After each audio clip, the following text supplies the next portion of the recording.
Então nós temos que treinar nossa mente quando nós vamos ler a Bíblia. Por quê? Porque a Bíblia foi escrita numa língua antiga. Ela foi escrita por pessoas da antiguidade. E nós temos que nos aperceber qual era o modo que eles utilizavam para se comunicar. O apóstolo Paulo era uma pessoa versada na arte do bem falar. À época dele, as pessoas davam ênfase a essa arte do bem falar. Então ele expunha as suas ideias e defendia as suas ideias. Ele colocava proposições, afirmações acerca da sua ideia. Ele não ficava conceituando. Por isso que nós não encontramos dentro dos escritos de Paulo conceitos. Ele não conceitua nada. Ele simplesmente defende a sua ideia perante uma plateia. Então esse é um dos primeiros parâmetros que nós temos quando nós vamos trabalhar com proposições bíblicas, afirmações bíblicas. Esta é uma negativa bíblica. Quem não nasceu de novo não pode entrar no reino dos céus. Só que se nós excluirmos os dois não da frase, a frase continua válida e verdadeira. Quem nascer de novo pode entrar no reino dos céus. Então nós temos esta forma de interpretar a Bíblia. E é através disso que nós vamos começar, irmãos, a falar do novo nascimento. Para nós falarmos do novo nascimento, irmãos, para nós abordarmos a questão do novo nascimento, há uma figura emblemática que nós não podemos esquecer, que é a figura de Nicodemos. Então toda vez que nós formos falar de novo nascimento, nós temos que nos socorrer de Nicodemos. E o texto que nós vamos analisar para falar de novo nascimento é João 3. Então nós vamos ter que ler esse texto para a gente, no decorrer do texto, para nós pudermos falar acerca do novo nascimento. Então, para nós emitirmos uma opinião acerca do novo nascimento, nós precisamos ler o texto de João 3. O apóstolo João, ele começa o texto assim: havia entre os fariseus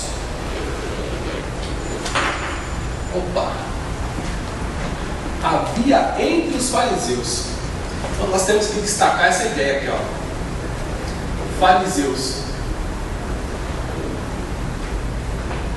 Essa primeira palavrinha aqui. Tem pessoas que gostam de interpretar a Bíblia com um dicionário do lado. Então, para ele interpretar a Bíblia, ele precisa de um dicionário.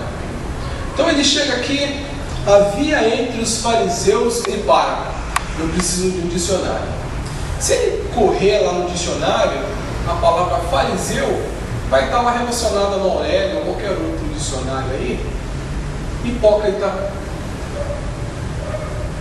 Será que fariseu, quando o apóstolo João escreveu aqui, havia entre os fariseus, ele estava falando de hipocrisia? Nós sabemos que muitos dos fariseus eram hipócritas, que Jesus chamou eles de hipócritas. Só que a ideia por trás do nome fariseu, ela vai muito além da ideia de hipócrita. Ela vai muito além. Fariseu é uma religião.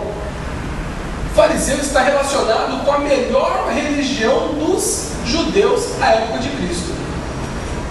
Se nós pegarmos a religião da época de Cristo, os judeus como religiosos, como seguidores da lei, se nós pegarmos os fariseus, era o melhor da religião. Jesus mesmo falou: olha, vós aos olhos dos homens sois considerados justos.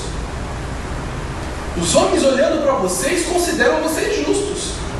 Por quê? Porque eles eram o melhor que tinha da religião na época, o farisaísmo. Então quando João coloca aqui, havia entre os fariseus, ele está colocando, olha, havia entre os judeus uma religião chamada farisaísmo, seguidores do judaísmo, mas tão ferrenhos, que eles ganharam esse nome de fariseus. Aí tem toda uma história por trás do farisaísmo, que não é a questão no momento em que nós vamos entrar, mas destaca-se fariseu, o melhor da religião judaica.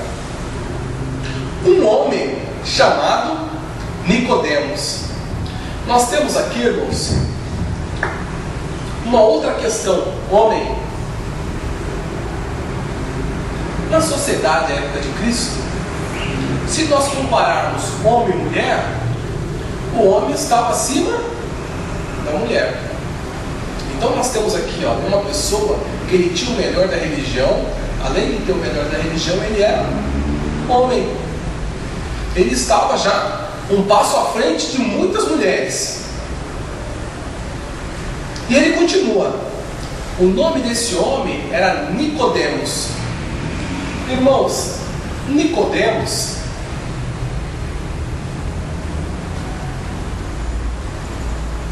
é um nome que o escritor João não esqueceu.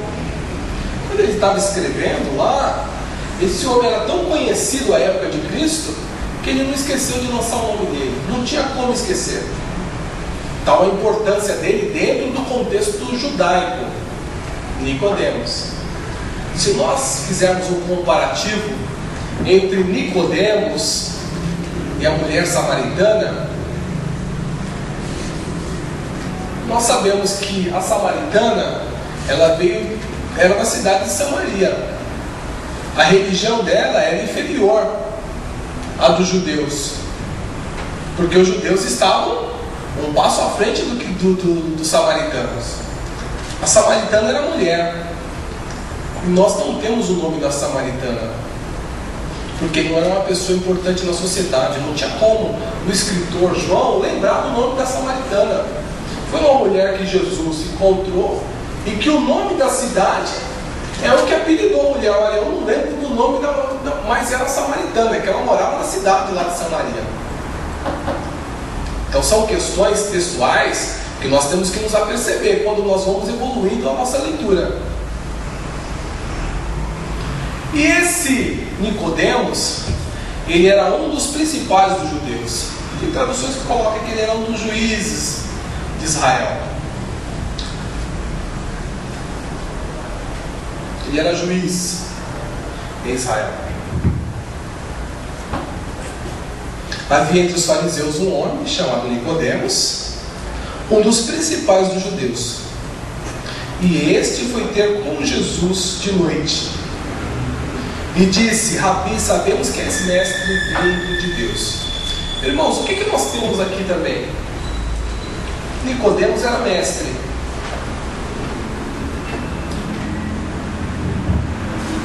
Se nós formos pegar tudo isso daqui, irmãos, nós temos o melhor da religião, o melhor socialmente falando, um homem de proeminência na sociedade. Ele era juiz, ele era mestre, estava em destaque. Por ele ser juiz, por ele ser mestre, ele tinha que dar exemplo. Hoje, a questão de ser juiz, hoje as pessoas julgam dentro da lei. Ela se atém à letra da lei, terminou o serviço, a vida particular dele. Agora, em Israel, para ser juiz, para ser mestre, a pessoa tinha que ter uma vida ilibada, porque ela era posta à prova todas as horas. Ele estava sempre na praça, estava sempre em destaque. As pessoas estavam ali para julgar a vida do mestre e do juiz, principalmente daquele que se dizia fariseu. Tá certo? Então nós estamos falando de uma pessoa de moral ilibada. Só que esse Nicodemos, ele foi ter com Jesus de noite e disse, ele chegou para Jesus e falou Rabi, ou seja, chamou Jesus de mestre. Mestre, sabemos que és mestre. Olha, mestre, eu reconheço, eu sei que o Senhor é mestre. Como que Nicodemos chegou a essa conclusão que Jesus era mestre? Ele estava observando Jesus de longe, estava sempre observando Jesus. E ele chegou à conclusão de que Jesus era mestre porque ele via os milagres que Jesus operava. Ele olhava assim, Jesus operando milagres, ele falava, puxa, não tem como, esse daí é mestre. Só que ele não é mestre da parte de qualquer um, ele é mestre vindo de Deus, porque ninguém pode operar os sinais e maravilhas que ele opera. Isso era uma questão que ele trazia consigo. Isto ele pensava na sua casa, ele pensava na sinagoga, ele sempre olhava para Jesus e para aquilo que Jesus operava, ele tinha isso dentro dele, porque ele observava os milagres, relacionava com a pessoa de Jesus e chegava à conclusão: olha, ninguém pode fazer esses sinais se Deus não for com ele. E Nicodemos vem com isso à noite falar com Jesus, e chega: olha, mestre, sabemos que tu és mestre, vindo de Deus. Por que eu cheguei nessa conclusão, Jesus? Pois ninguém poderia fazer esses sinais miraculosos que tu fazes se Deus não fosse com ele. Irmãos, nós temos aqui uma função expressa do milagre. Para que serve o milagre? Para despertar a curiosidade do homem em se aproximar de Deus. Então o milagre tem essa função de despertar a curiosidade daqueles que estão longe de Deus para que se aproximem de Deus. Só que depois que você se apercebe do milagre, como aconteceu com Nicodemos, Nicodemos não quis ficar só no milagre. Ele, como mestre, ele quis se aproximar de Cristo para saber o que? A doutrina do mestre. Então, olha, eu sei que tu és mestre, porque ninguém pode fazer tais sinais. Mas, mestre, eu estou vindo a ti como mestre. Eu quero saber agora qual que é a sua doutrina. O que o Senhor tem para passar para mim? O que o Senhor apregou? O que o Senhor fala? Eu quero saber acerca da sua doutrina. Então, quando Nicodemos se apresenta para Jesus e fala: olha, mestre, eu sei que tu és mestre, ele estava reconhecendo muito além do milagre. Ele estava conhecendo que Cristo tinha uma doutrina, tinha algo a passar para ele. Quando ele chamou Jesus de mestre, ele estava pedindo: me ensine. Eu quero saber o conteúdo da sua doutrina. Irmãos, Nicodemos, ele tem uma lição muito grande para nos ensinar. Além do milagre dele despertar o interesse, nós temos que ter a noção de que crer em Deus por intermédio do milagre não salva ninguém. Por exemplo, os judeus, quando atravessaram o Mar Vermelho, aconteceu um milagre tremendo, o Mar Vermelho se abriu. Só que todos que passaram pelo Mar Vermelho, excetuando 2, pereceram no deserto. Por quê? Porque não creram em Deus. Porque as pessoas não creem em Deus por intermédio do milagre. As pessoas creem em Deus por intermédio da sua palavra. Porque a fé vem pelo ouvir e ouvir a palavra de Deus. As pessoas não creem em Deus por causa de milagres. Jesus mesmo falou: olha, se os milagres que fossem operados no meio de Jerusalém, se tivesse sido feito lá em Sodoma e Gomorra, há muito Sodoma e Gomorra teria se arrependido. E Jerusalém não se arrependeu. Então, o verdadeiro arrependimento não se opera através dos milagres, se opera através da palavra, porque a fé vem pelo ouvir e ouvir a palavra de Deus. Então Nicodemos, quando viu os milagres, despertou a atenção dele.